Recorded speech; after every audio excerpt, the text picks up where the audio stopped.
Kita mulai aja ya.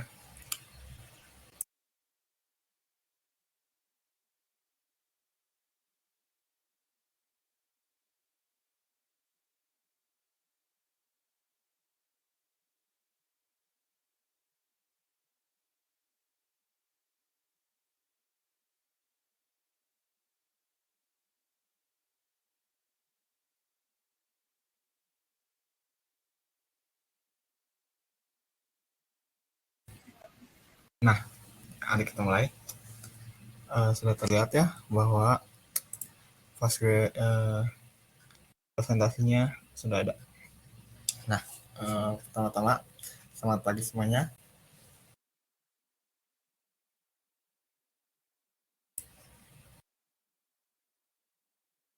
Nyalakan dulu kameranya sebentar.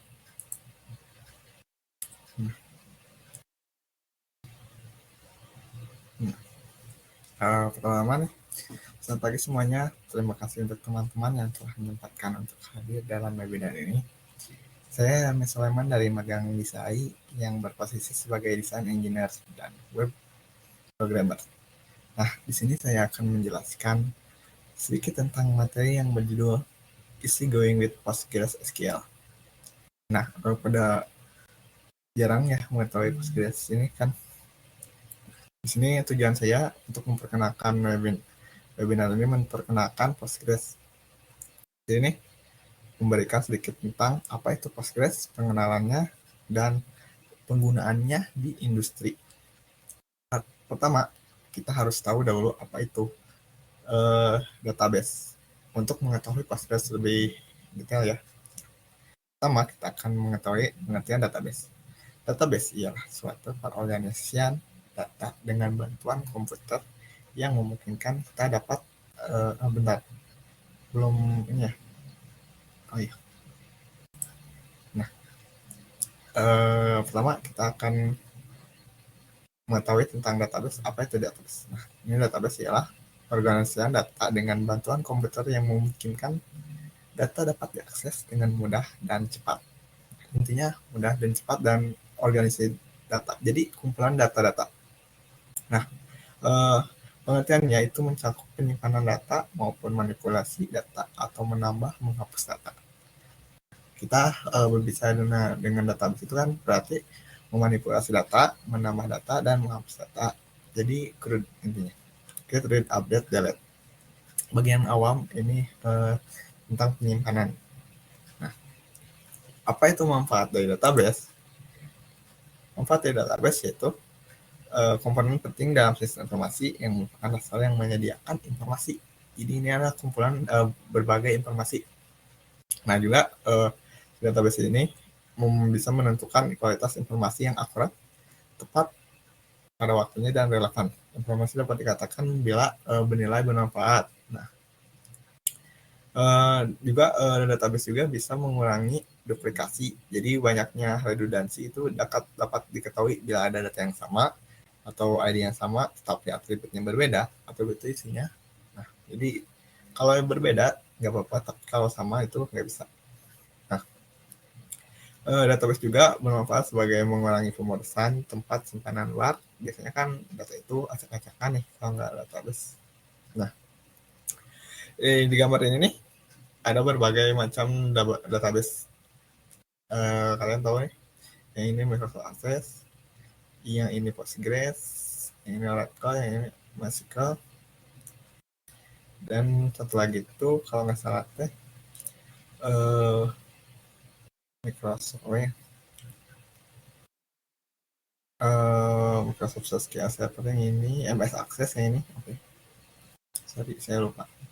Nah, di sini kita akan berbicara dengan olah data dari software yang digunakan. Kan ada database, berarti ada database sistem manajemen.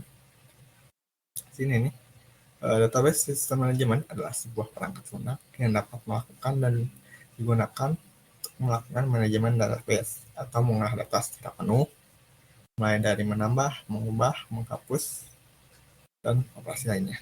Nah, dengan DBMS ini, database yang Anda miliki dapat diolah dengan benar, baik, dan akurat. Jadi kita bisa secara otomatis ataupun manual. Nah, di sini otomatisnya kita dapat langsung tanpa script, ada yang pakai script manual. Nah, kita perkenalan dulu dengan MS Access atau Microsoft Access. Nah, Microsoft Access ini nih salah satu DBMS buatan Microsoft yang ditujukan untuk kalangan rumahan, kayak seperti yang menggunakannya MS Word, MS Excel. Nah, di sana berbagai macam database yang disimpan. Nah, MS Access ini kayak MySQL, Oracle, itu perbedaannya. Nah, kelebihannya ini adalah penggunaan dan relasinya itu gampang digunakan. Kalau yang pengalaman saya sih, kalau kekurangannya mah ini tidak gratis, susah dapatnya, harus beli dulu. Kekurangannya. Nah, yang kedua kita bahas tentang DBMS MySQL. MySQL ini adalah aplikasi DBMS paling populer, didapatkan dengan jaringan tabel. Nah, biasanya MySQL itu banyak digunakan di XAMPP ya, XAMPP. Nah, kelebihan MySQL ini sangat portable, ukurannya kecil, fleksibel, dan banyak dukungan dari berbagai negara. Dan lisensinya gratis. Kekurangannya itu tidak cocok dengan data yang besar, supportnya minim dalam programnya, saja digunakan untuk mengembangkan aplikasi mobile. Nah, jarang sekali ada aplikasi mobile yang menggunakan MySQL. Nah, kita coba bahas lagi Oracle. Oracle adalah DBMS yang diciptakan untuk mengelola informasi secara integrasi dan komprehensif. Nah, di sini ada kelebihannya, dapat menangani data yang jumlah yang sangat besar, kemampuan handalnya dalam memanajemen data.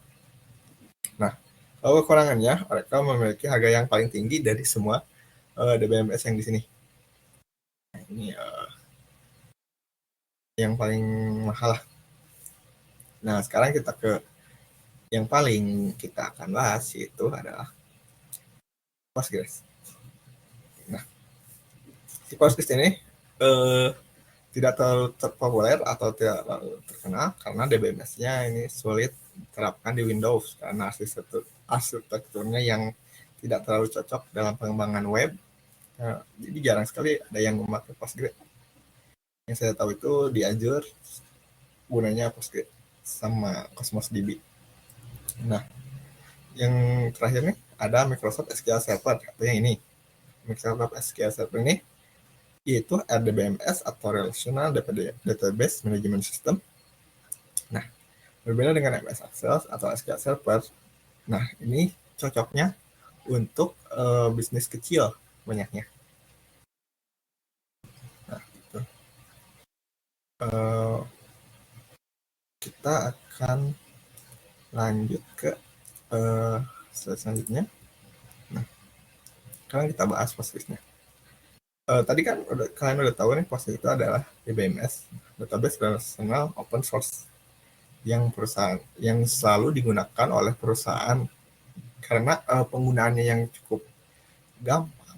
Selain memakai CLI, atau ada juga dengan GUI-nya yang sangat ramah oleh pengguna umum. Nah, juga si sistem manajemennya itu sangat bagus lah. Yang saya tahu juga penyimpanannya itu security-nya sangat bagus, karena saya juga pernah memakainya, implementasinya secara langsung, jadi saya udah tahu lah gimana. Nah, Postgres ini udah sampai versi terbarunya itu versi 14.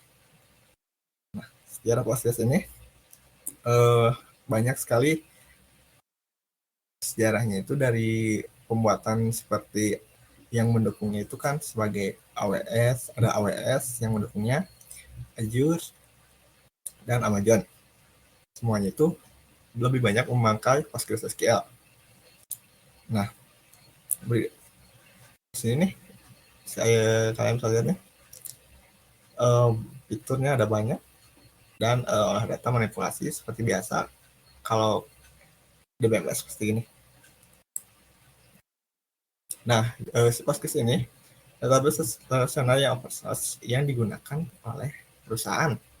Jadi ini tuh terkenalnya tuh di industri-industri perusahaan yang menengah. Jadi mereka itu menggunakan Postgre. Kenapa nggak pakai MySQL? Karena kan seperti yang saya jelaskan tadi nih, MySQL itu kan untuk olah data yang sedikit. Jadi kalau banyak itu bakal lambat. Kita lanjut nih. Nah, Postgres ini seperti yang saya tadi nih, ini sama supportnya di Amazon. Pertama di supportnya di Amazon, terus ada di Azure, dan ada di AWS. AWS itu Amazon Web Service ya. Nah, ini berbagai manfaat PostgreSQL. Kalian bisa lihat nih. Yang pertama, bisa dipergunakan secara gratis. Kelebihan pertama dari sistem basis data PostgreSQL ini adalah dipergunakan secara gratis. Itu yang poin utamanya, yaitu gratis daripada yang lain seperti Oracle atau MS Access. Nah, tak perlu menghasilkan uang karena kalian sudah menggunakannya dengan gratis. Jadi banyak yang menggunakannya. Nah, yang manfaat keduanya itu aman. Nah, si Postgres ini evidensinya sangat bagus dan keamanannya yang tinggi, dikendalikan oleh sistem. Nah, langsung jadi kalian nggak perlu kayak MySQL ini mengurus lagi dependensinya yang selalu rumit. Oke. Nah, yang ketiga nih, ada fitur yang banyak atau canggih. Sistem basis data Postgres ini memiliki fitur yang banyak. Contohnya dalam table space, replikasi asinkron, save point yang tadi, nah, sama backup online, pemulihan poinnya dan perencanaannya yang banyak. Nah, kalian udah lihat nih berapa yang saya kenalin. Oke, lanjut. Di sini kasusnya ada contoh kasus yang banyak digunakan. Jadi Postgres ini banyak digunakan karena fitur-fitur yang ini.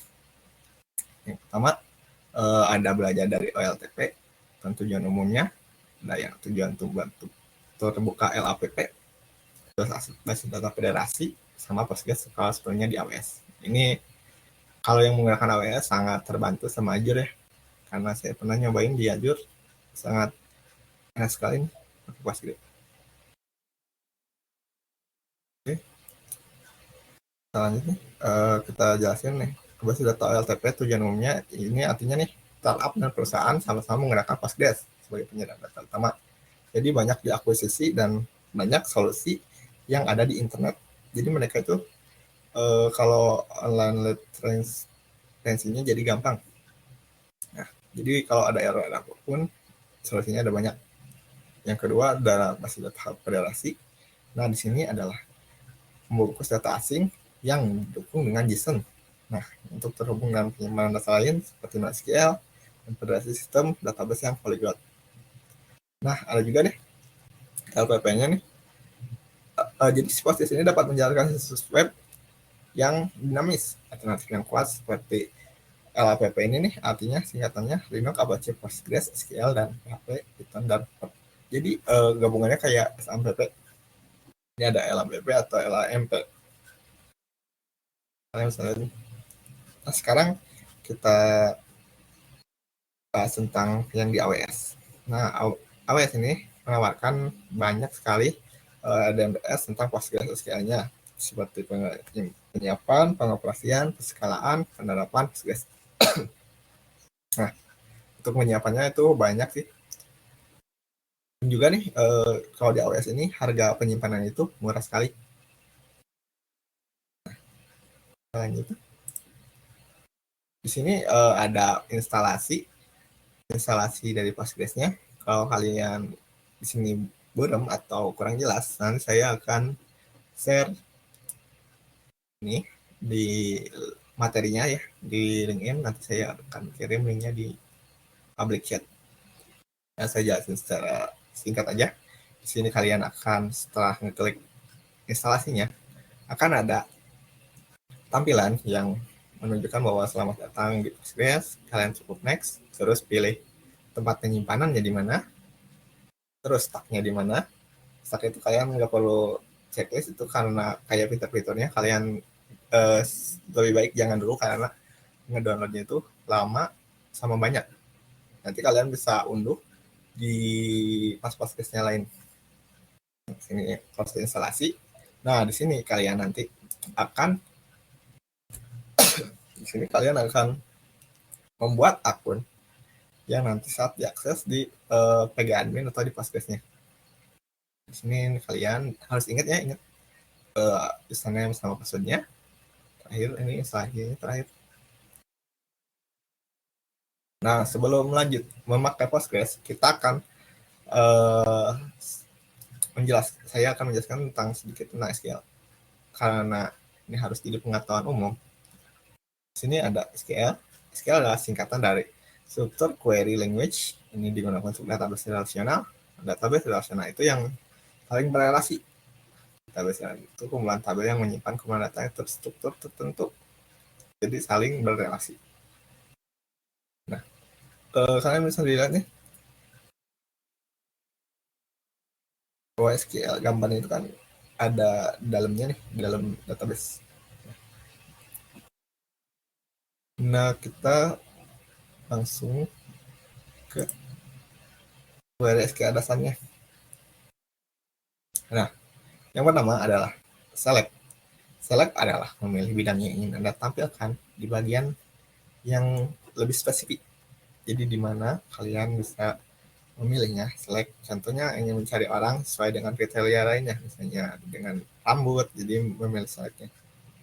Nah, from itu menunjukkan, ini berarti ya, from menunjukkan tabel yang ingin Anda tarik datanya. Jadi tabel mana yang akan kalian tunjukkan atau yang ambil.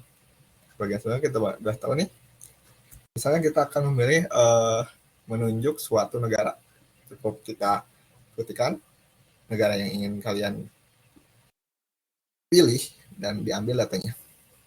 Kalau where ini adalah memfilter query agak lebih spesifik. Jadi kalau misalnya tadi kita menunjukkan negara, sekarang lebih spesifiknya. Misalnya mau kota mana atau provinsi mana, di sini adalah yang lebih spesifik. Kalau between ini nih, seperti bahasa Inggrisnya nih, berarti di antara. Ada operator di sini, operator yang dapat menggunakan untuk pernyataan antara benar untuk nilai yang berada di nilai minimum dan maksimum. Jadi kalian bisa mencari data yang di antara nilai minimum dan maksimum. Dan juga ada N. N ini menambahkan, kalau kalian kan tadi udah tahu nih, tambahin where spesifiknya kemana, dan jika ingin menambahkan N atau tambahan lainnya, kalian bisa menambahkan N. Jadi kalian bisa menyatakannya nih, misalnya contohnya nih, where kami diambil di kriteria rambut merah. Jadi misalnya kita memilih orang dengan nama ini dengan rambutnya merah misalnya. Oke. Juga nih or. Nah, kalian itu query SQL dasar ini kalian bisa satuin. Misalnya select bintang from, nih, terus where. Jadi kalian bisa cocokkan dengan query-nya. Apa yang kalian cari ya. Kalau spesifik kalian bisa kombinasikan dengan baik. Nah, where ini digunakan untuk penyataan where juga. Misalnya tadi kan where berarti ada where n atau where or. Kondisi harus benar. Misalnya rambut harus merah dan harus lahir tanggal tahun 2003. Jadi yang dicari adalah orang yang berambut merah dan lahir tahun 2003. Jadi ada or. Dan ada juga not. Not digunakan penyataan where sama dengan yang tadi nih, kondisinya tidak benar jika ingin menarik semua penduduk misalnya. Jika ingin menarik memfilter orang yang rambutnya merah, kami dapat menggunakan ini. Oke. Sini lanjut lagi nih. Sekarang kita pakai order by. Apa itu order by? Kalian kalau di kapal hitungan, kita dapat mengetahui nih fungsi order by ini. Order by ini sekalian sama grup by ya. Grup by ini. Kita akan melihat dulu query SQL-nya dengan fungsi order by, kemudian di grup atau di grouping. Kalau nggak mau ya nggak usah. Nah, nanti akan ada satu bidang yang kenyataannya melihat atau select.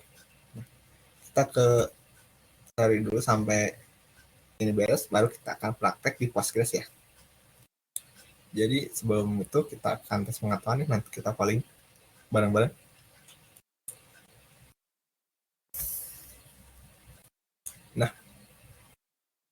kita lanjut ke slide selanjutnya. Nah, di sini ada perintah atau instruksi SQL. Di sini terbagi dari dua, yaitu DDL sama DML. Nah, DDL ini kan ada nih, data definition language, sama DML, data manipulation language. Perbedaannya itu, yang ini berkaitan dengan perbuatan struktur tabel maupun database. Contoh penggunaannya adalah create, drop, alter, rename. Nah, kalau yang ini adalah data manipulation language. Jadi yang ini definition, yang ini manipulation. Intinya gitu aja. Nah, skill yang berkaitannya adalah dalam tabel ini bagaimana menginput, menghapus, memperbarui, serta membaca data yang tersimpan dalam database. Contohnya itu select, insert, delete, dan update. Segini kalian cukup tahu perbedaannya dan penggunaannya di mana. Ya ini lihat struktur tabel sama database. Yang ini adalah isinya. Cukup itu aja. Jadi memanipulasi isinya. Selanjutnya, sekarang kita akan mengetahui ini, si Postgres ini ada dua cara, semua juga sih ada dua cara, CLI sama GUI. Seperti MySQL pasti ada admin. Nah, di sini Postgres ini ada beberapa GUI yang saya ketahui. Pertama nih, kita bahas dulu CLI-nya. Nah, si CLI ini banyak digunakan tapi sangat tidak ramah visual. Jadi CLI ini untuk orang yang awam atau di industri ini kan ada banyak, misalnya ada para junior. Nah, si junior ini kebingungan biasanya kalau kurang kompeten dalam mengquery data. Banyak sekali kekurangannya di CLI bagi orang yang awam. Jadi mereka itu kesulitan, apalagi mereka kurang bisa dalam SQL dalam nge-query data. Jadi CLI ini sangat tidak cocok bagi orang yang pelupa sama orang yang awam. Nah, si Postgres ini mengeluarkan GUI-nya. Nah, si GUI-nya itu lebih ramah visual. Jadi yang awam pun bisa belajar dengan cepat, membuat database, memanipulasi.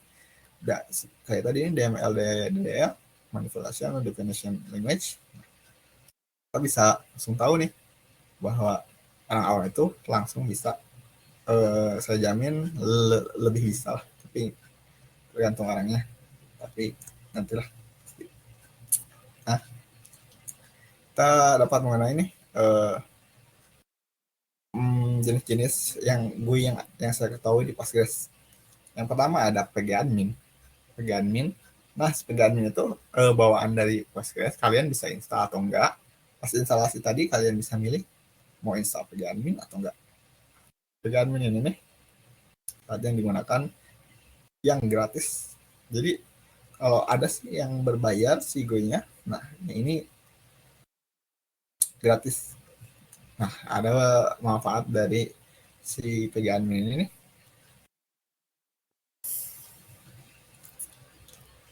Pgadmin ini UI-nya sangat ramah, portable, tapi kekurangannya itu ini walaupun portable, si pgadmin itu berat. Saya pernah coba nih di laptop yang speknya kurang bagus, sangat lambat, tapi kalau yang speknya terus sangat lancar, minim bugnya. Banyak yang saya rasakan juga nih, UI-nya itu lambat, jadi gimana ya, sulit lah, nanti saya liatin pas praktik ya. Yang kedua ada dbehavior. Nah, differentnya gue yang lintas platform atau namanya Postgres. Nah, di sini pengembangnya ingin si dbehavior ini basis datanya dengan administrator lebih gampang, atau aslinya lebih mendukung ke semua database seperti multi-platformnya seperti ke MySQL, MariaDB, Sybase, SQLite, Oracle, atau SQL Server. Nah, atau satu lagi yang MS Access tadi masih bisa nih. Jadi database-nya memiliki reaper yang JDBC-nya lebih dari 80 database. Jadi banyak sekali yang support di dbehavior. Jadi itu kelebihannya nih. Nah, kekurangannya berbayarnya $19. Sangat mahal ya. bagi kita pelajar. Tapi kalau dari industri sih cocok juga, tapi akan ada yang gratis, jadi kita lebih memilih yang gratis aja sih daripada yang berbayar. Sebelumnya kita lanjut lagi nih, ada yang ketiga ini, ada OmniDB. OmniDB ini sama kayak si tadi di Beeper, ini melintas platform dan mendukung berbagai platform kayak Windows, Linux, dan macOS. Alasan orang menggunakan OmniDB dapat mengkonfigurasi dan menghapus koneksi. Jadi kalau di PGAdmin itu ada menambah koneksi, tapi kekurangannya itu harus mengaturnya secara manual. Kan kalau di Omni ini kita bisa otomatisnya kayak DHCP gitu, kita nggak usah mikir lagi, tapi bisa konfigurasinya secara manual juga. Hasilnya bagus yang saya tahu, dan juga sedikit apa ya, freak aja, aneh, nggak tahu, saya yang nggak terbiasa. Nah, yang keempat ada data grid. Nah, si data grid ini saya belum pernah coba, tapi dari banyak ulasan nih, si ini tuh bisa langsung dengan idenya mendukung beberapa lingkungan basis data, dan juga si ini juga dikembangkan oleh JetBrains. Jadi ini kalau di JetBrains itu udah sepaket lah di Postgres-nya. Ini di data grid-nya dengan JetBrains. Oke, kita lanjut lagi nih. Yang tadi saya jelasin. Nah, lanjut ke fitur utama. Fitur utama dalam Postgres ini mendukung beberapa tipe data, termasuk yang primitif ya, seperti string, integer, numerik, dan boolean. Nah, ada juga tipe data terstrukturnya, yaitu seperti date, tanggal, waktunya, timestamp, array, tentangnya, dan UUID yang bisa dipakai. Dan ada juga seminya JSON, XOB, sama XML atau HSTOR. Saya tahu itu di sana. Nah, ada juga ini mendukung fitur-fitur seperti unique, not null, primary key, dan origin key. Jadi kayak MySQL, kalau fitur itu sama ya, lebih banyak, tapi lebih banyak pos saya akuin saat mencobanya sekitar 1 semester ini.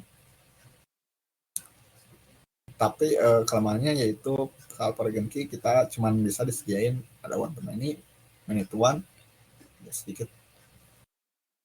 Oke, kita ini dulu sebentar. Oke, lanjut lagi nih. Oke.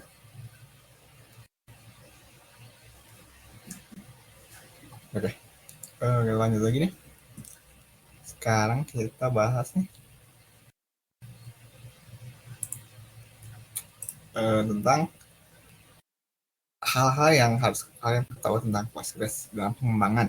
Jadi kan tadi baru seperempat nih yang tentang DBMS sama database-nya sama SQL-nya. Sekarang kita akan menambah sedikit lagi tentang idenya atau Integrated Development Environment. Nah, ide ini lebih dari 80 ide. Nah, banyak freeware 18 di sini. Postgres ini nih. Konfigurasinya lokal, sederhana, si aplikasinya, arsitekturnya multimodal fleksibel. Maksudnya pelopor DBMS yang pertama, yang bisa dibilang ORD BMS, mendukung program OP, nah, sama ORM yang mendukung Postgres. Juga kalau kalian pernah coba AWS pasti tidak lebih mengenalnya lebih dekat atau lebih gampang. Nah, manfaatnya juga nih, arsitekturnya fleksibelnya yang tadi nih, lincah atau lebih cepat dan ramah di DevOps. Ini penting kalau di masalah DevOps. Ini adalah poin utama yang sangat penting dalam metodologinya. Saya juga mendukung penggunaan kontainer dan layanan mikro seperti Kubernetes. Jadi saat kalian menggunakan cloud bakal lebih gampang saat menggunakan metode DevOps yang berbasis cloud. Intinya saya bilang nih, Arsitekturnya multimedialnya didukung oleh JSON dan ORM, jadi mudah diprototipekannya dan skema desainnya penuhnya lebih cepat.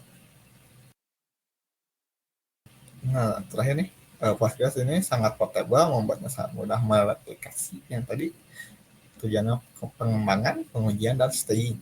Jadi ini kan untuk pengembangan tadi, pengembangan, pengujian, dan staging ini udah semua task development saat menjalankan Postgres-nya.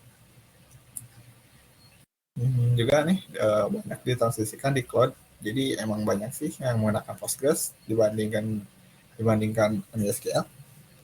Jadi menurut saya ini sangat bagus.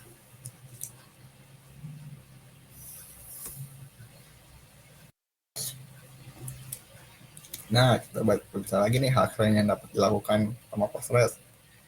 Postgres ini nih, kalian tahu sesuai dengan ANSI SQL-nya. Nah, sini tuh dapat yang udah tahu nih dengan keterampilan SQL-nya akan terasa betah di Postgres karena dimanjakan dengan berbagai fiturnya dan kalian lebih spesifik kayak tadi, banyak sekali hal yang kalian tahu bisa lakukan jika kalian mengetahui query-nya. Karena ada query itu, ada PSG, SQL itu, kalian bisa pilih salah satu dalam penggunaan query itu.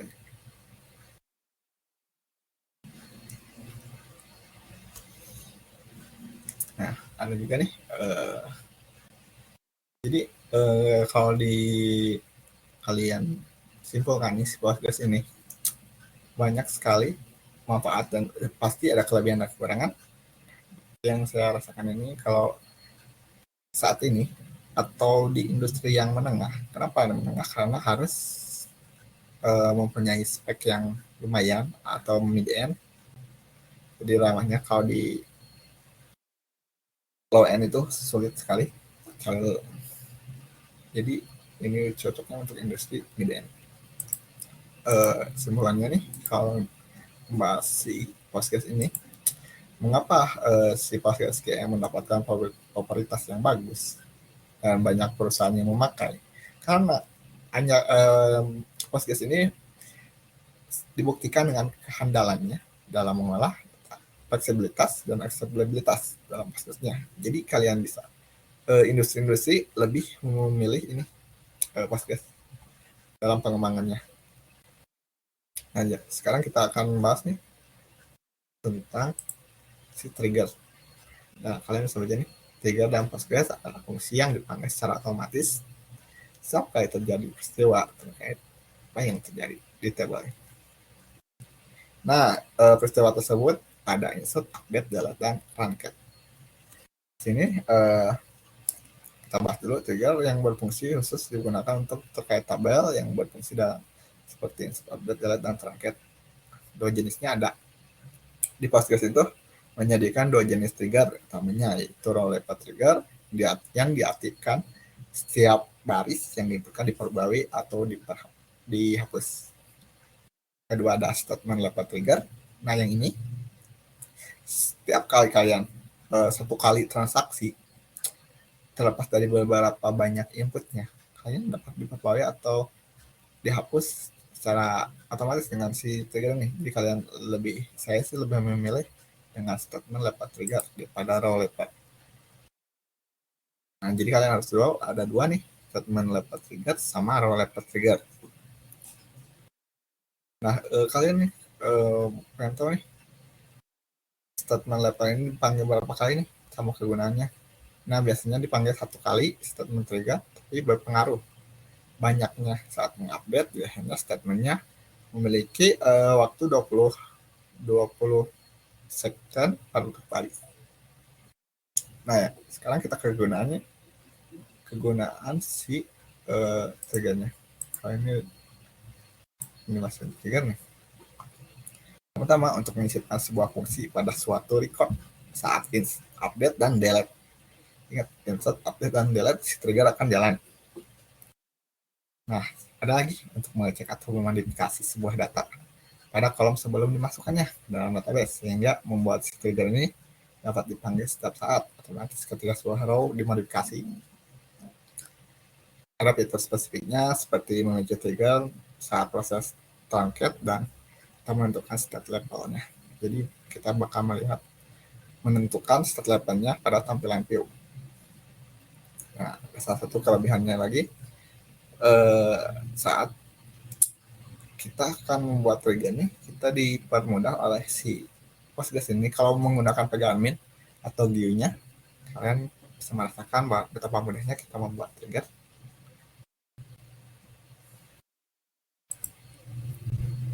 Nah, sekarang kita bahas dengan store prosedur-nya. Nah, store prosedur di sini, kalau menurut saya, ini dari inti dari si Postgres tersebut. Store prosedur ini, kalau kalian bingung, jadi kayak prosedur biasa, tapi berbanyak layaknya subprogramnya. Jadi dalamnya banyak subprogramnya atau katalog basis datanya.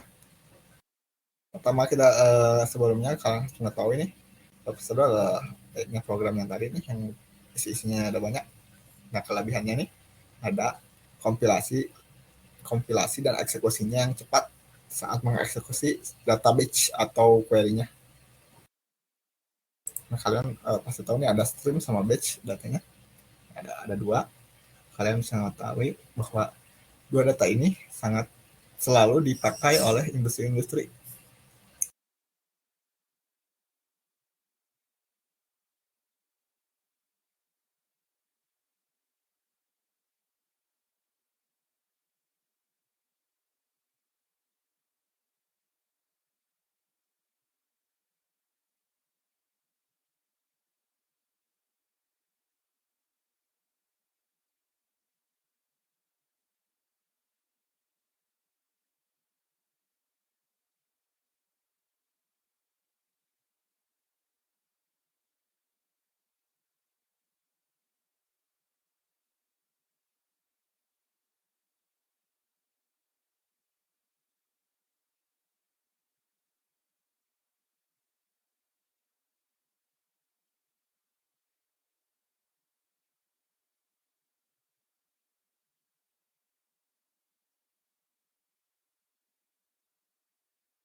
Ada masalah sih tadi.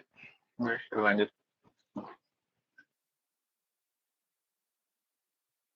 Itu tadi bahas masih di store prosedur ya. Bentar, saya benerin dulu.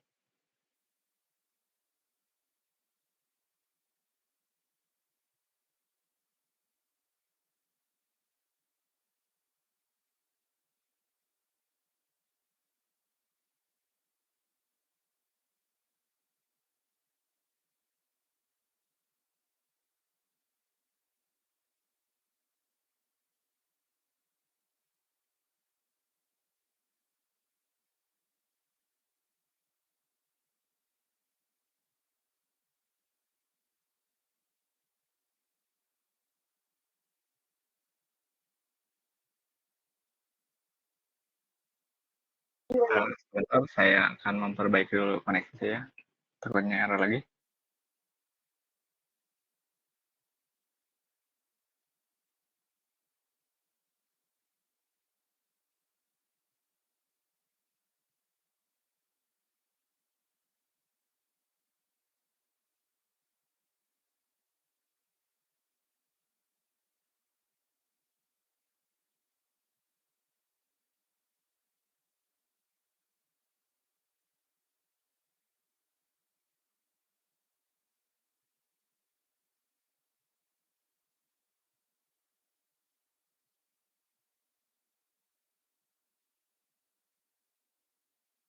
Jadi kita lanjut lagi.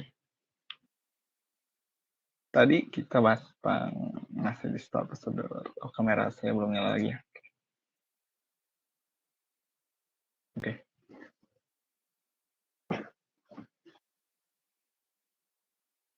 Nah, kamera udah aman lagi ya.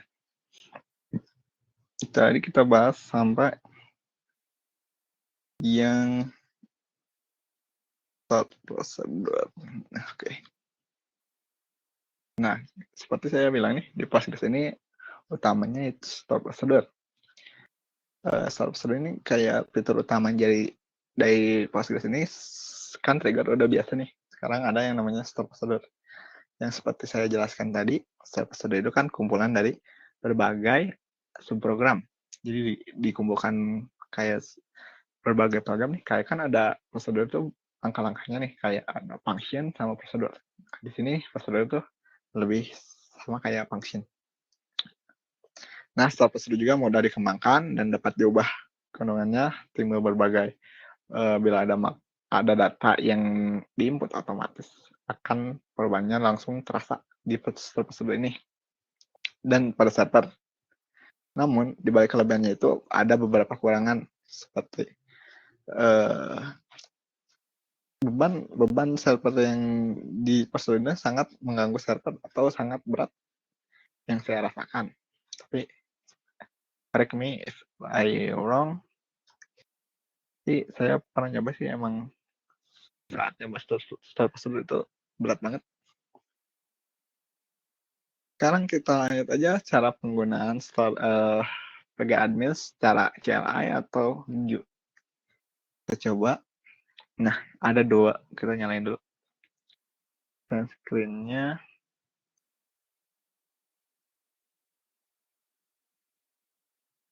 Nah, ini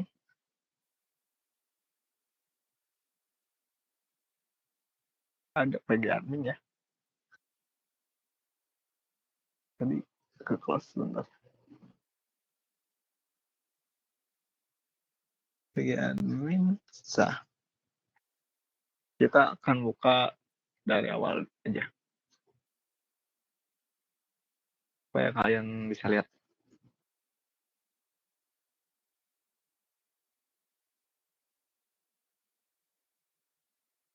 Tunggu dulu. PG admin kalau kalian tadi pas instalan nggak diklik PG admin nggak ada, jadi ini kalian bisa opsional. Tapi ini G-nya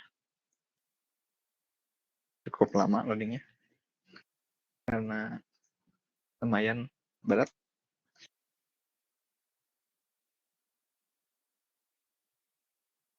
Nah, udah muncul ya.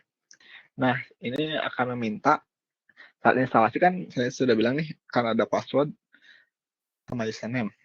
Pertama kan passwordnya nih. Username itu udah bawaan gitu sih, Postgres kalau kalian pakai SQL Shell. Atau ini nih, SQL Shell. Nah, ada dua cara yang initialize, itu Vue. Nah, dua cara tersebut, yang ini. CLI-nya, nah ini username nih. Ini servernya. Kalian cukup enter. Ini lihat database-nya Postgres. Kita akan nyambung kemana? Portnya kemana? 5432. Nah, Postgres yang kalian pakai cukup enter karena defaultnya Postgres. Jadi username-nya Postgres nih, di dalam ada. Karena kalian belum buat username baru lagi, jadi pakai yang defaultnya Postgres. Ini yang password kalian buat. Kalau nggak salah password saya tuh admin. Kalau salah kalian nggak diminta ulang, tapi harus langsung ke close si skillsnya. Jadi kita harus tahu.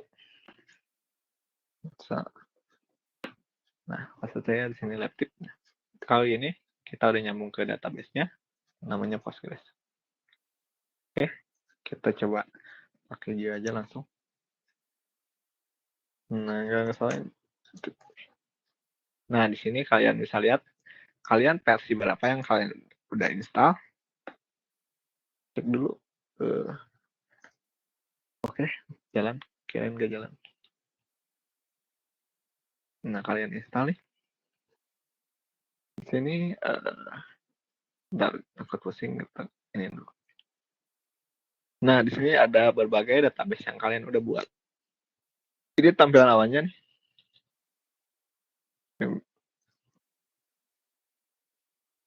Kalian bisa lihat nih. Kalau kalian klik database, terus properties, ada berbagai database yang kalian pernah buat. Di sini juga ada nih. Ini sekiranya belum ada statistik untuk melihat apa yang kalian udah pakai nih. Badanasisnya belum ada, bisa ada. Hal yang pertama, kalau kita pakai GUI-nya, kalian cukup, misalnya kita buat nih, create database. Cukup klik kanan, create namanya. Misalnya di sini contoh. Database-nya namanya contoh. Terus di sini nih kalian bisa buat sebagai siapa membuat database-nya. Atau kita buat dulu nih user. Kalian cukup ke sini. Nah, ini yang pernah saya buat. Kalian cukup create namanya siapa, misalnya orang. Komen ini kayak deskripsi apapun yang kalian misalnya mau kalian ini adalah contoh pemak user orang biasa. Passwordnya kalian bisa atur, tapi di sini saya nggak akan pakai password. Nah, di sini adalah privilege-nya. Kalian pengen bisa login, kalau kalian buat doang sekarang, kalian nggak bakal bisa login kalau di SQL Shell atau di sini. Ya, klik list, super user. Nah, super user ini otomatis jadi 3. Jadi bisa nggak create roles, create database. Nah, inherit-nya nggak usah. Nggak pasti checklist aja semua, biar kalian tahu bisa nge-stream application-nya. Terus di sini ada membership-nya, di sini udah member siapa atau role-nya apa, user-nya, tapi nggak usah. Parameter nggak usah. Security-nya kalian udah disediain nih, nggak usah dulu. Nah, SQL-nya. Nah, kalian bisa nyontek. Oh, kalian bingung atau pengen tahu nih SQL-nya apa. Nah, ini kelebihan yang saya suka nih di Vega Admin ini. Di sini karena open source pertama nih, sama gratisan. Kalian bisa tahu belajar cara membuatnya. Kan tadi ada SQL Shell nih. Ini bukan CMD ya, SQL Shell. Nah, kalian bisa langsung nyontek di sini. Nah, kita coba ya. Kita save aja dulu. Ini ada orang ya. Sekarang kita coba nge-create lagi dengan nama CTH. Oke. Semua kita udah segini aja. Nah, kalian pas. Baru masukin ke si SQL Shell. Lihat. Apakah berhasil? Berhasil. Soalnya ada berhasil. Kalau gagal, bakal misalnya nulisnya salah nih. Nah, nggak ada informasi gini. Jadi akan gini aja langsung. Jadi nggak akan ke bereskan suksesnya. Oke. Jadi ini yang paling bagus menurut saya, mempermudah saya membuat modul. Kita close aja. Nah, lanjut ke database-nya. Pertama, kalau buat di sini di SQL kita cukup create database. Nama database-nya misalnya kita mau coba contoh. Nih di sini kalian nggak akan ketemu nih.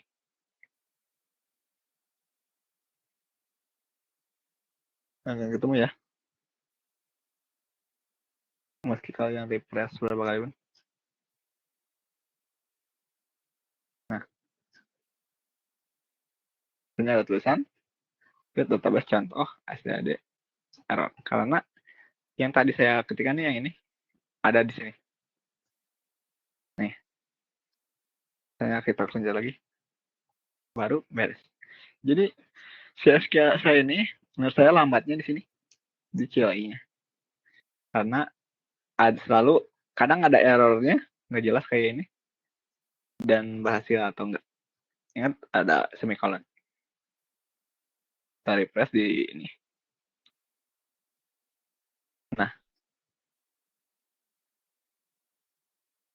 sudah ada ya. Oke. Nah, contoh dari kenapa si gambar ini belum kuning kayak yang lain, ada cakranya, ada kayak sensor gini. Ini belum terkoneksi. Jadi yang udah berwarna ini isinya bahwa ini tuh menggambarkan bahwa udah terkoneksi kalau ada warnanya. Kalian bisa lihat di sini. Nah, sekarang kita lanjut nih. Kalau ini kan udah ada nih listnya. Sekarang cara mudahnya, kalau di industri itu kenapa suka pakai Postgres? Karena kita cukup klik kanan, create database. Nggak usah bingung. Ya seperti halnya gue, nggak usah bingung memikirkan CLI. Kita coba contoh 2. Usernya siapa? Saya pengen, kalau ini sih default Postgres-nya ya. Kita pakai Postgres. Kasih deskripsi atau enggak, terserah kalian. Di sini saya mau kasih aja misalnya. Ini untuk pembelajaran Postgres. Ya. Nah, sini kalian bisa ketik definition-nya mau apa, misal UTF-8, Latin, SQL, ASCII, terserah kalian, tapi lebih kita pakai UTF-8. Template-nya kalian bisa kasih contoh mau yang seperti apa. Nah, ini default-nya bawaan Postgres-nya ya. Yang ini mah yang saya udah buat. Table space-nya ada tuh bawaan default-nya. Ini nggak usah sih. Connection limit-nya kalian mau berapa? Saya nggak akan terhati kecuali ini doang. Security-nya kalian bisa tambah nih. Misalnya nih, ini buat siapa aja? Ini buat si Helmi. Private-nya mau gimana semua? Mau tambah lagi? Si San, private-nya connect doang, nggak bisa apa-ngapain. Si ini yang memberikan aksesnya ya. Kalau labelnya sama aja sih. Nggak usah. Parameternya kalian bisa isi misalnya. Nah, pilih aja sih, tapi kita nggak akan pakai dulu. Nggak akan pakai parameter. Skemanya nggak usah, udah nggak ada. Oke, nah seperti biasa, ini adalah cara pemakaiannya. Jadi kalau kalian pakai SQL ya, kalian cukup belajar dari sini aja dan implementasikan di sini. Siapa aja? Ada. Kalian kalau mau ngedit database-nya, cukup properti ke kanan, properties. Udah. Cukup edit yang tadi, kalian udah bisa. Nah, kayak seperti yang saya tadi nih, ada SQL. Yang saya contohkan ada SQL, ada PG admin, dan ada juga nih, kalau kalian pengen ngoding langsung di sini, atau nge-query-nya, kita bisa pakai query tool. Ya, saya lupa. Nah, di sini ada query tool, PSQL tool. Karena saya belum install ini, jadi nggak ada, jadi ini harus install lagi. Jadi saya pakai yang query tool. Nah, si query tool ini juga kalau kalian suka menggunakan yang simpel-simpel, di sini banyak historinya. Atau kalian pengen pakai lebih gampang, ada query tool. Jadi kalian bisa nyontek lagi di sini, tinggal misalnya gini. Seperti halnya kita mau contoh, ini kan database kosong nih. Sekarang kita mau isi nih, di mana letak tabelnya? Letak tabelnya ada di sini.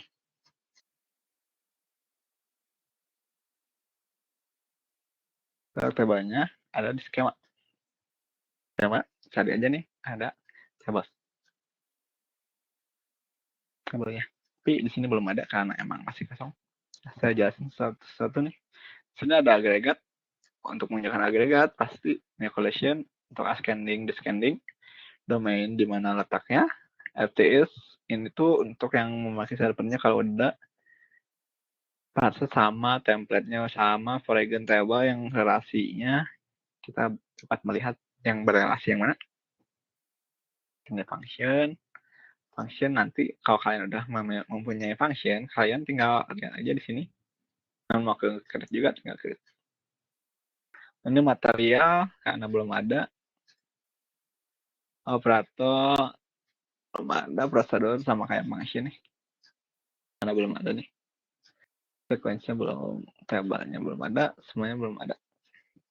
Sekarang kita buat table dulu aja nih. Ada 2 cara, ada klik kanan create table atau query tool. Kita coba cara yang paling mudah dulu. karena judulnya itu mempermudah menggunakan PostgreSQL, jadi saya kasih contoh yang mudah-mudah saja. Ini general kayak tadi, nama tabelnya mau apa? Saya contohin di sini mahasiswa aja, ownernya siapa, cukup Postgre aja lah, biar enak. Karena paling penuh privilege-nya atau permission-nya. Nah, skemanya tadi kan ini ada di public nih. Jadi sekarang kita pilihnya public. Kalau terbatas nggak usah. Sekarang kita tambahin. Di mahasiswa misalnya ada apa? Ada ID. Ini apa? Integer. Kita pakai yang lama aja. Nah, di sini lengnya nggak bisa diisi karena default-nya emang 20 kok nggak salah. Ini kalian satu nih, not null. Terus primary key. Nah, default ini buat apa? Kalian akan tahu. ID nama npm, misalnya npm, terus misalnya kelas. Nama di sini part char itu nggak ada, adanya karakter paring. Nah, kalian bisa lihat ini char, yang ini part char, yang ini part charnya array, yang ini karakternya array. Jadi yang ada arraynya ini. Kita pilih yang biasa. Nah, lengnya kalian bisa atur sampai 255. Atau terus npm, kita bisa bikin aja sih. Oke, nggak bisa diatur karena default integer. Kelas, saya bisa pakai char atau pacar aja. Paling banyak kelas cuma 20. Not null. Nah, ini yang lebih advance-nya kalau kalian pengen ada LS policy. Jadi buat ngepost-nya ada, nge-LS-nya ada. Nah, tipenya kalian bisa pilih. Yang diisinya apa, kelas topenya ada, parallel worker-nya, hash-nya ada, lag-nya, dan ini ada relation-nya. Di constraint, kalian pengen kemana, udah disediain. Karena di sini nggak ada apanya, primary key-nya masih kosong. Baginya nggak ada, cek nggak ada, semuanya di sini. Ini partisi yang kalian inginkan. Dan juga parameter. Ini kelas tabelnya nih. Kalau kalian pengen edit security ya pasti ada. Seperti kayak tadi nih, kita bisa milih siapa, terus pilihnya apa. Enggak saja. Nah, di sini baru kalian bisa ngeditnya. Ini kita coba nih. Ya ini tunggu save muncul nih. Sekarang kita pakai query tool. Kalau yang tadi semudah itu cukup klik kanan beres. Sekarang kita pakai query tool. Ganti nih. Tanya dosen. Oke, berarti NIDN. Nggak usah.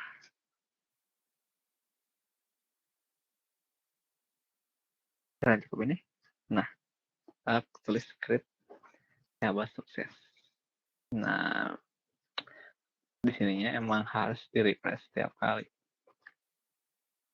Jadi negatifnya tuh kita nggak auto refresh, kita harus refresh.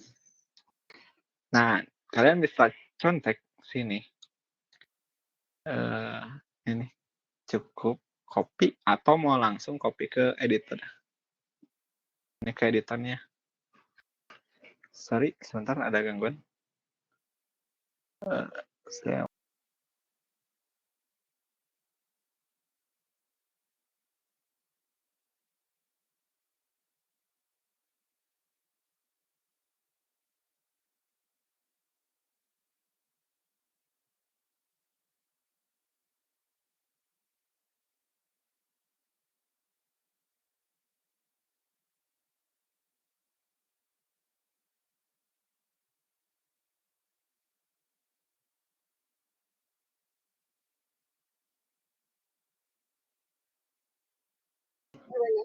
lanjut aja. Nah, sini kita lanjut ke pembuatan. Tadi kan ada nih create-nya. Nah, create story itu untuk ngegampangin kita, misalnya kita mau nge-create atau nge-alter, nge-update, semuanya tinggal klik ke query. Nah, ada lagi, lalu kita ganti aja misalnya. Mau jadi guru. Nah, kalian langsung beres. Create successful. Kalau error ya gini. Syntax error. Di sini juga historinya error. Dikasih tahu di mana errornya, ada timestampnya, row-nya, output-nya di mana. Oke. Refresh aja. Nah, kalau nggak hapus, tinggal delete aja. Kita coba update dulu aja. Nah, hapus seperti ada di sini. Ini nggak update kayak biasa.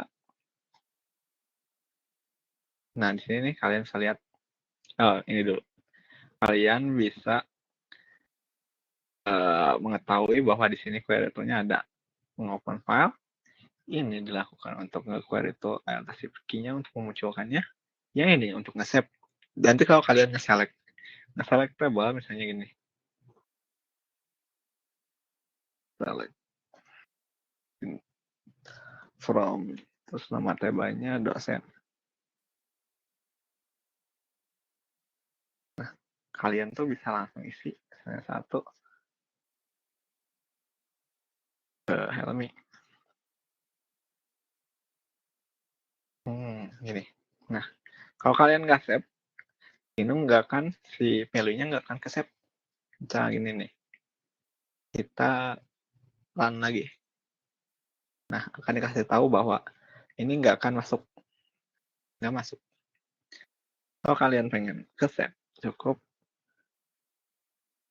kalian klik nanti.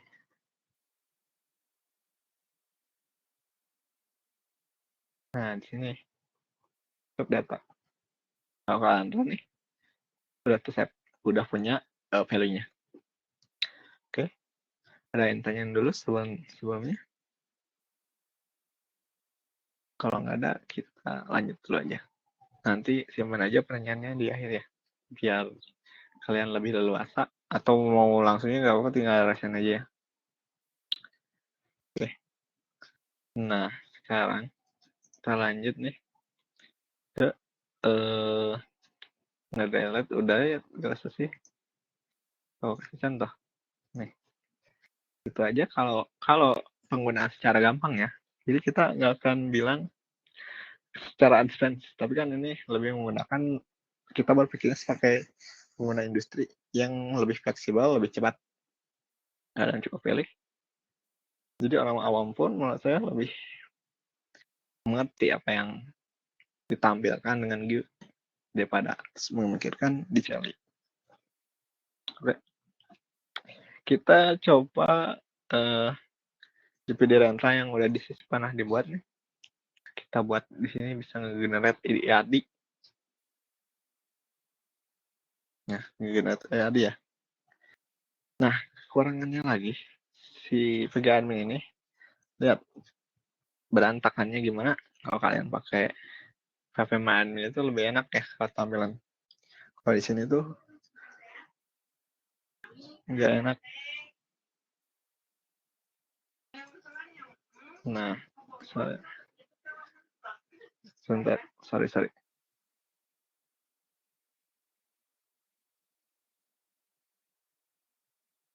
Lanjut lagi.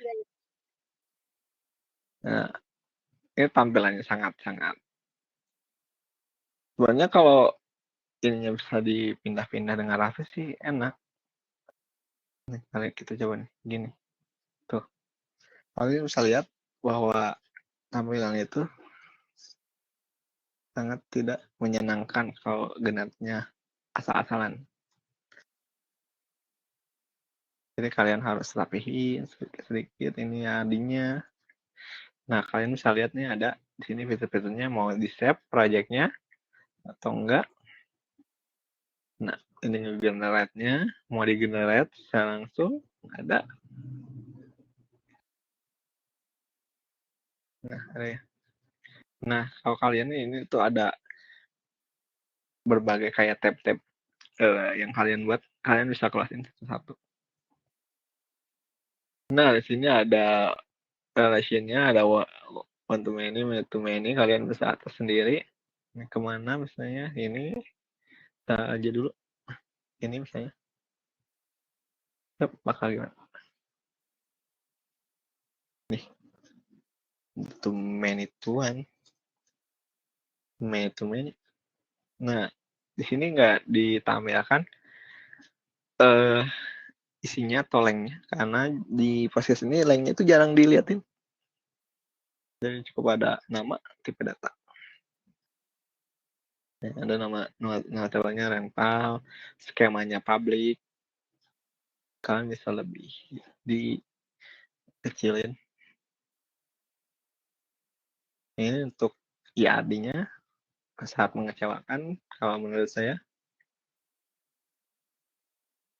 Cukup untuk IAD, kita lanjut lagi. Kita save aja lip-lip. Nah, di sini ada namanya nih. Kita terhubung di mana? Ini contoh 2, berarti terhubung di contoh 2, database contoh 2. Berarti query tool-nya ada di sini. Nah, contohnya misal kita close ke CDP di rental. Sekali lagi, query tool DPD rental. Ini server yang dipakai Postgres berapa? 11. Nah, di sini. Kalau mau kalian tabnya lebih banyak, ya tinggal kayak tadi aja. Mau beda-beda gitu. Kan ini dua yang berbeda. Yang ini ada di database contoh 2, yang di database DPD rental. Nah, kalau dari database cukup segitu sih. Kalau penggunaannya mah gampang menurut saya. Nah, kalau mau nge-restore database juga, cukup kalian ke kanan. Ini untuk nge-refresh dan nge-create. Misalnya nge-grant dulu, bisa. Misalnya function mana yang mau dipakai. Oh, kita contohin dulu yang functionnya. Ini yang udah dibuat nih. Nah, nggak salah sini. Nah, di sini terbuat ada yang dibuat yang grup kontak, film stock. Ini isinya parameternya. Ini functionnya yang sudah dibuat. Prosedurnya nggak ada. Oke. Kalau mau buat function cukup diklik ya function. Nama functionnya misalnya lihat tambah sama kayak tadi begini. Returnnya mau apa? Saja PLP GSQL. Nah, ini ada yang namanya PLP GSQL sama SQL, ada internal atau C. Nah, bahasa C ini si PG admin ini atau si Postgres ya, kalau saya tahu nih terbuat dari pengembangan bahasa C. Kan kalau misalkan MySQL mah dari C++ kalau nggak salah. Oh, nggak salah ya. Correct me if I'm wrong. Oke, di sini ada stringnya sama, parameternya juga. Nah, ini symbol cannot empty. Nah, itu ada di mana? Karena kalian udah sini. Misalnya, nggak usah, misalnya agin. Nah, di sini nggak ada liptiknya karena emang saya belum masukin kalau lewat sini. Jadi, kalian kalau mau buat function, lebih baik lihat ke buat aja di query itu langsung. Sama kalau prosedur juga. Nih, kalau menurut saya sama aja sih. Grandnya, nah ada pun beberapa grandnya, triggernya sama. Membuat trigger, nge-returnnya trigger apa atau event trigger, bahasa yang digunakan apa, kodenya, misalnya mau update delete, ada di sini. Sama aja. Save aja. Nah, itu untuk PG admin ya. Hasil. Nah, kita coba apa lagi? Ke hasil. Kita coba lihatin penggunaan di SQL-nya. Ini yang versi advance-nya lumayan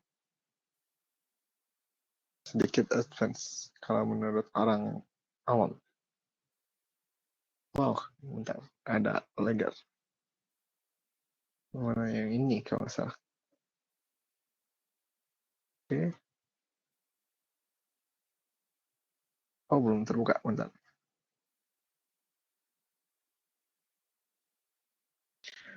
Mana tadi SQL-nya sih?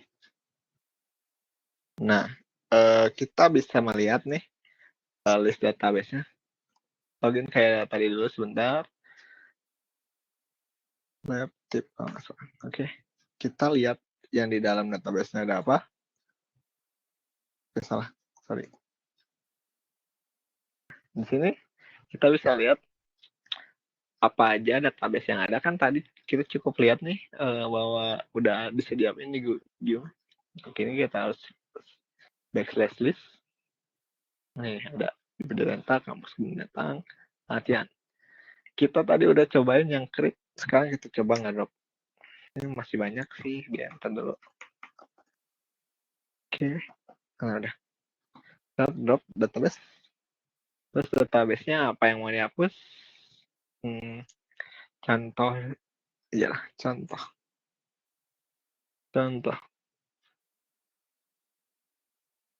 Nah, error ya. Karena menurut saya juga nih, kalau nggak ada di koma, jadi kebacanya 2. Nih, kalau ada tulisan drop, berarti beres. Kalian bisa lihat.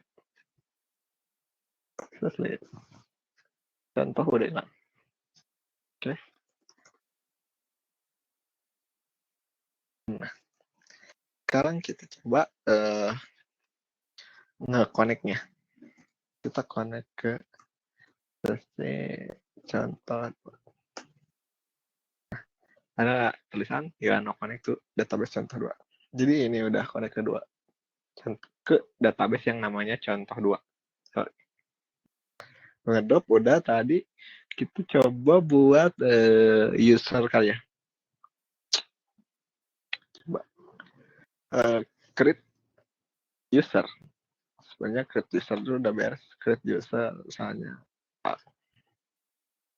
Nah, udah terbuat create role.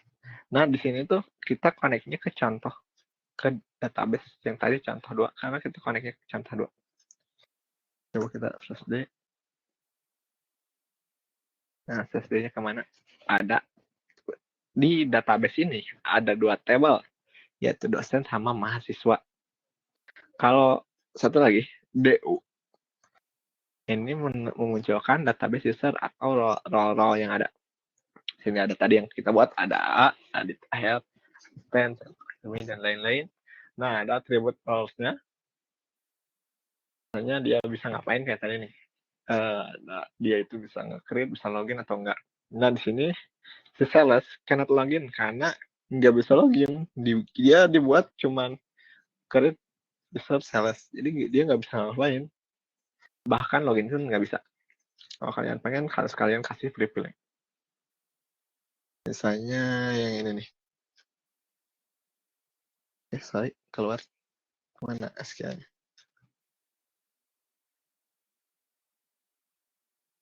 Create user, tip, login, password,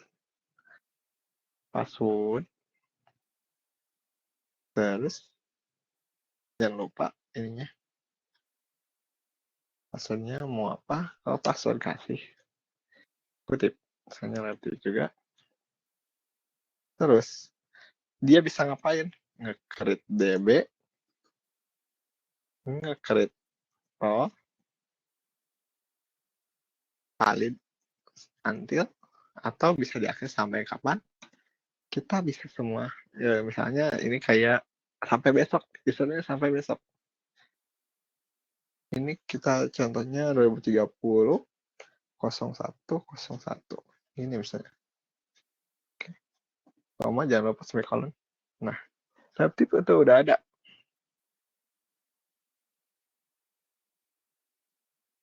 Ganti lagi aja jadi B. Hasilnya cukup B. Nah, udah jadi. Tes DU lagi. Ada atau enggak? Nah, ada ya. Jadi sini kalau nggak ada gini tuh, nggak ada atributnya atau kosong ini, dia bisa login doang. Yang kan login nggak bisa login. Jadi kalau kosong ini bisa login doang, tapi nggak bisa ngapa-ngapain. Nggak bisa membuat database, nggak bisa di super user atau membuat log. Nah, si Postgres ini kenapa banyak? Karena ini defaultnya yang Postgres-nya. Jadi dia bisa ngapain semua. Dia bisa melakukan semuanya. Oke. Nanti kalian bisa coba langsung atau mau coba harus nge-close semua sih kalau mau coba usernya. Kayak tadi aja. Kalau nggak drop ya tinggal drop aja. Drop misalnya si Adit. Apa Adit? Oh, salah. Oke, salah. Ada privilege-nya karena si lihat kamu aja define in detail. Jadi ada privilege-nya dari si database latihan. Kalian bisa connect atau enggak? Balik lagi ke sana. Tuh. Oke. Waktunya masih banyak sih. Kita ini aja, kita quiz aja ya. Coba nih. Matiin dulu ininya biar nggak kelihatan. Nah, kita buat polling sebentar. Mana ya? Oke, ini dia. Untuk menambah wawasan kalian, kita coba polling yang gampang aja nih. Nah, ini.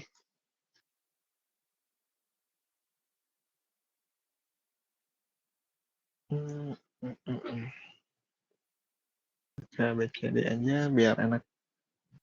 Oke.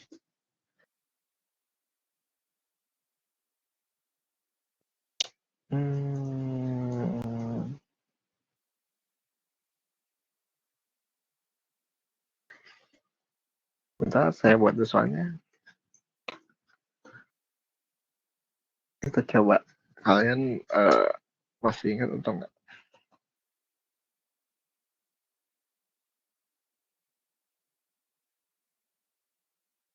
Tambah satu lagi biar lebih banyak yang salah.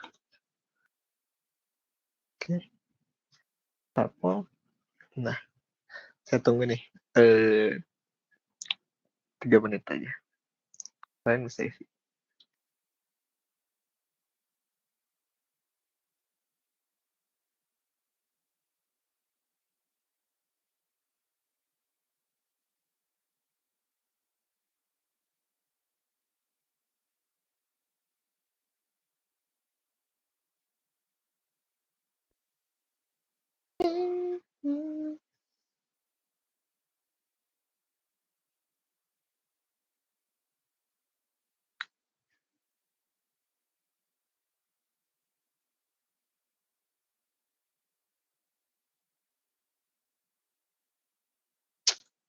Mas jangan sampai tutup kali ya, DDL sama data manipulation sama definisi. DML sama DDL.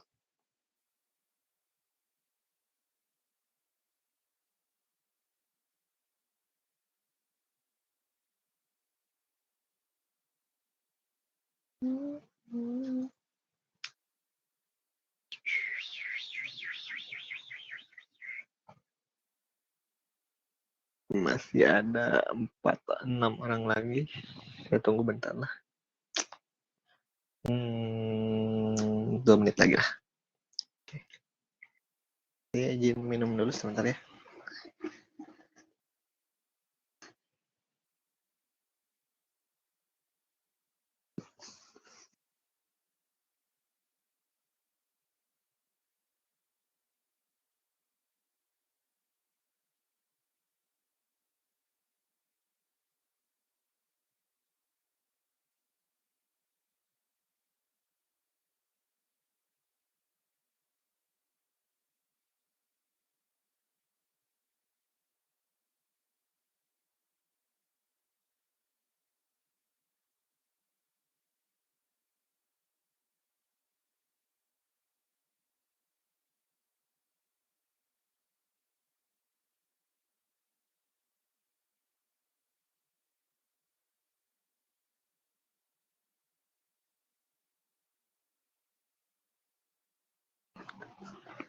Oke, udah berapa orang? 12 orang.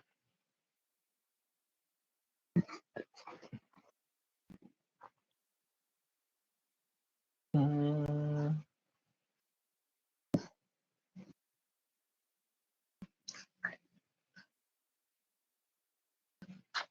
nah, saya harus tahu nih bahwa jawabannya, saya bisa lihat nih, yang jawabannya drop itu ada 53 orang, 53%. Satunya ada Dinda, Faisal, Justin, Lola Maria. Nah, ada nih yang jawab direct, ada Rifan, Awas, jadi Armando. Jadi jawaban yang benar adalah drop ya. Yang jawab direct itu ketukar tuh DMS sama Dede. Paling cukup sekian dari saya karena waktunya terbatas. Mohon maaf bila banyak kesalahan dan kurang lebihnya. Wassalamualaikum warahmatullahi wabarakatuh. Terima kasih teman-teman untuk datang ke webinar saya ini. Oke, boleh langsung ini.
You are currently the only person in this conference.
You are currently the only person in this conference.